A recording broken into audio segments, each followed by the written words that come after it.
Gini amat sih jadi kepala keluarga. Nggak ada rasa dihormatin gitu. Malah direndahin melulu sama istri. Dan kakak tahu apa tanggapan dia? Itu yang buat dia punya niat menggugat aku, Kak.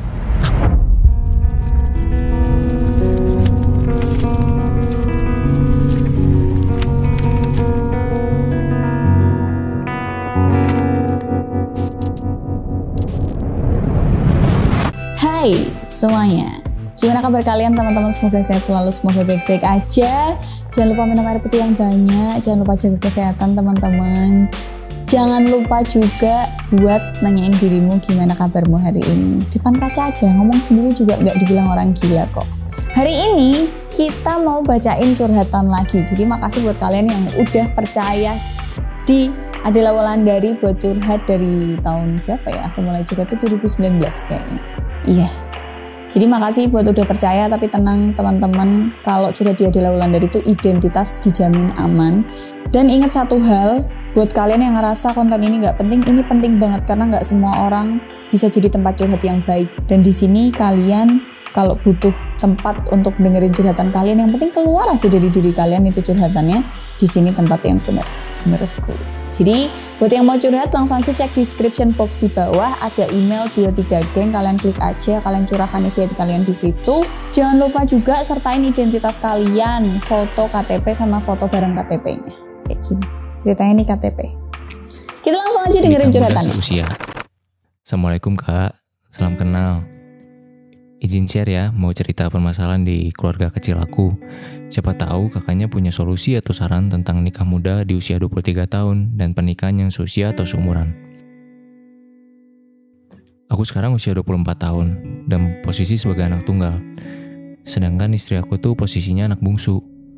Maaf nih Kak, kalau sebelumnya cerita aku bakalan panjang karena aku mau nyeritain dari awal sampai akhir. Jadi dulu aku pacaran sama istri aku tuh 5 tahun lebih, ya hampir 6 tahun lah. Dari awal pacaran sampai masuk tahun pertama, sifat aku emang agak buruk Kak ke dia, jujur aja. Dari mulai egois, kasar, emosian, sampai-sampai aku pernah ngacak-ngacak kosan dia Kak, karena ada satu masalah. Singkat cerita, kita udah pacaran tuh selama 2,5 tahun lebih. Perlahan-lahan aku udah mulai bisa ngurangin sifat-sifat aku yang tadi.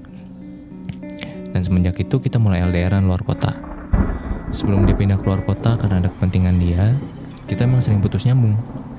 Ya kalau diperkirakan gak sampai 10 kali sih putus nyambungnya selama hampir 6 tahun itu. Tapi semenjak kita LDRan beda kota, kita ada masalah Kak. Dia bilang aku gak berubah dengan alasan karena posisi kita LDRan. Padahal aku tuh ngerasa udah berubah. Yang awalnya egois, emosian, dan kasar, itu jadi salah satu catatan buat aku. Karena jujur Kak, sebenarnya aku anak tunggal ya. Mungkin sifat egois, emosian, kasar itu tuh udah wajar gak sih buat anak tunggal. Tapi aku tuh udah berusaha semaksimal mungkin buat rubah sifat itu. Dan akhirnya aku ngerasa udah berhasil Kak ngerubah 3 sifat itu. Sedangkan dia tuh ngerasa dan ngejudge aku bahwa aku tuh gak berubah. Waktu mau masuk tahun ke-6, kita rencana buat lanjut ke pernikahan. Waktu kita usia 23 tahun waktu itu. Aku yakin banget nih, dia bakal jadi istri yang baik dan solehah. Karena dia udah menunjukkan sifat yang siap untuk menjadi seorang istri. Nah, setelah itu kita menikah, dan setelah pernikahan jalan 6 bulan, kita ada masalah.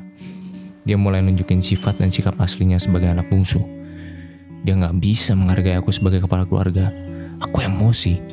Dan dia malah mancing-mancing emosi aku biar sifat buruk aku keluar semua. Sampai-sampai posisi kita ribut dengan nada tinggi itu kedengaran sama mertua aku Kak. Aku sampai mukul tembok, aku mukul pagar, aku pukul barang-barang lain yang menurut aku gak mudah hancur. Akhirnya tangan aku yang bengkak, tangan aku yang ngocor darah. Dari situ aku mulai mikir, dia tuh siap untuk menikah atau dia tuh mau nikah gak ya sebenarnya. Sekarang pernikahan aku udah masuk 1 tahun lebih. Jujur, setiap ada masalah, dia selalu pancing emosi aku, mancing amarah aku dengan caranya dia yang asal bicara ya, asal ngomong aja gitu. Dia cuma bisa ngikut emosi dia aja, gak ada mikir panjang kalau mutusin satu pilihan. Dan sampai sekarang dia makin parah Kak. Dia berani ngomong kasar sama aku, dia berani ngehina aku, dia berani ngerendahin aku, mojokin aku. Bahkan dia berani sampai punya niatan buat menggugat aku Kak. Bukannya aku ini sok dewasa atau apa ya, Tapi aku udah gak pernah ngomong kasar lagi, emosian lagi, apalagi egois loh kak. Aku udah banyak baca, banyak googling tugas suami itu apa, atau suami itu harus seperti apa. Pokoknya aku udah banyak baca-baca kayak gitu kak. Sampai 2-3 bulan lalu dia ngomong kalau hubungan kita makin sini makin hambar.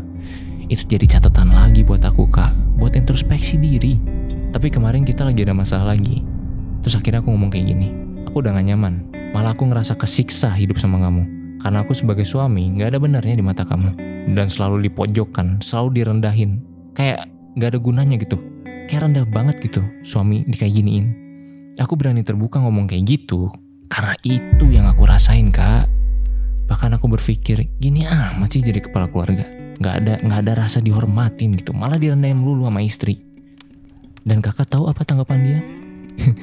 Itu yang buat dia punya niat menggugat aku kak. Aku aneh aja. Dia ngomong terbuka, aku tanggap positif. Dan aku jadiin introspeksi diri buat diri aku sendiri maupun buat hubungan kita. Sedangkan aku terbuka, dia malah punya niatan menggugat aku. Ya mungkin aku yang salah mendidik istri aku ya. Atau mungkin ada hal lain yang bikin keluarga kecil, keluarga muda ini jadi kayak gini. Aku udah cerita kak sama yang di atas. Tapi siapa tahu kakak ada saran atau solusi ya buat aku. Makasih kak udah mau dengerin sedikit cerita ini. Maaf udah repotin kakaknya buat baca. Maaf juga kalau gak sesuai sama topik channelnya kakak. Tapi kalau aku boleh kasih saran ya, buat yang mau nikah, kalian harus benar-benar pahami sifat pasangan kalian. 6 tahun emang bukan waktu yang sebentar, tapi kalian harus lebih teliti lagi.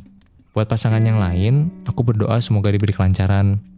Semoga jodoh kalian jadi jodoh hidup semati dan sekali seumur hidup. Semoga mudah dipahami ya kak. Sekali lagi terima kasih ya kak. Sehat-sehat buat kakak sama tim. Terima kasih. Kalian kalau misalnya nonton ini dan ada opini langsung aja tulis di bawah. Tapi gak tau ya, karena aku cewek yang dengerin, aku ngerasa pas di bagian dimana istrinya marah-marah, selalu emosian dan akhirnya minta pisah. Gini, ketika kalian berhubungan ini entah cewek entah cowok, pas kalian lagi jenggal-jenggalnya tuh emang yang terlihat dan terlintas di otak kalian ya kelakuan dia yang buruk-buruk aja menurut kalian. Tapi kalian lupa melihat sisi baiknya. Contoh, aku sebel banget nih. Soalnya Marcel misal kalau rokok suka abunya kemana-mana. Kalau diingetin, iya cuman digituin tapi bertebaran lagi. Tapi aku gak inget dimana kalau, duh ada yang punya korek gak ya? Dia langsung ngasih korek aku. Gitu loh, kamu melupakan hal-hal kecil yang sebenarnya itu suatu tindakan yang baik dan kamu lupa untuk mengapresiasi istrimu. Apalagi di sini kamu tebalkan kata-kata di mana ini kan ciri khas anak tunggal kan. Kamu selalu menebalkan anak tunggal dan anak bungsu. Walaupun memang anak tunggal, anak pertama, tengah, dan terakhir punya karakteristik masing-masing.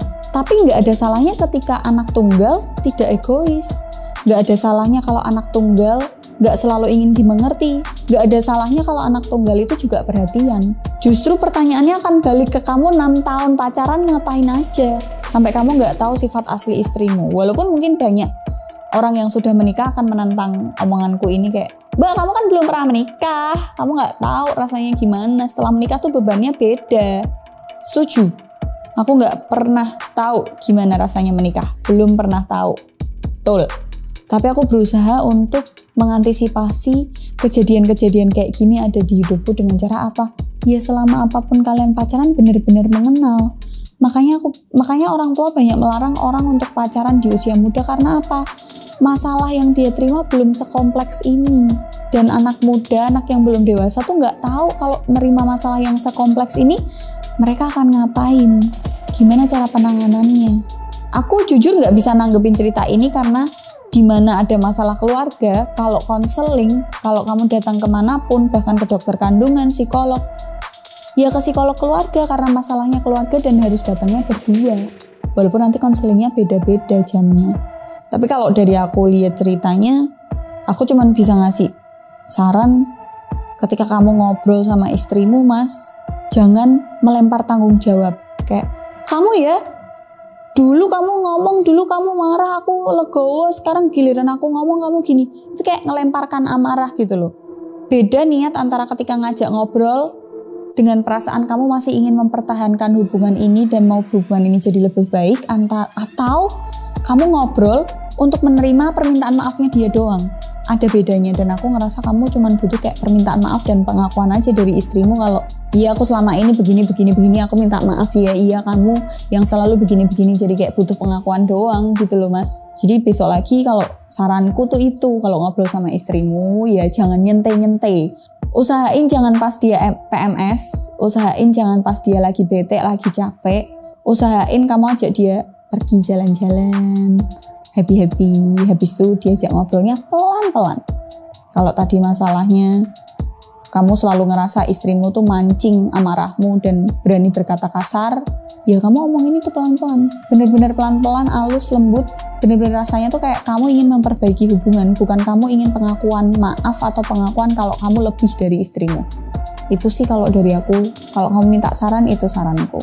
Jadi semoga saranku bisa bermanfaat juga, karena jujur ketika pacaran udah lama pun kalau berantem ya pengennya ngomongnya baik-baik. Kalau emang masih mau mempertahankan hubungan ya, kalau nggak mau mempertahankan hubungan mah ngomong tinggal aku gak seneng caramu kayak gini.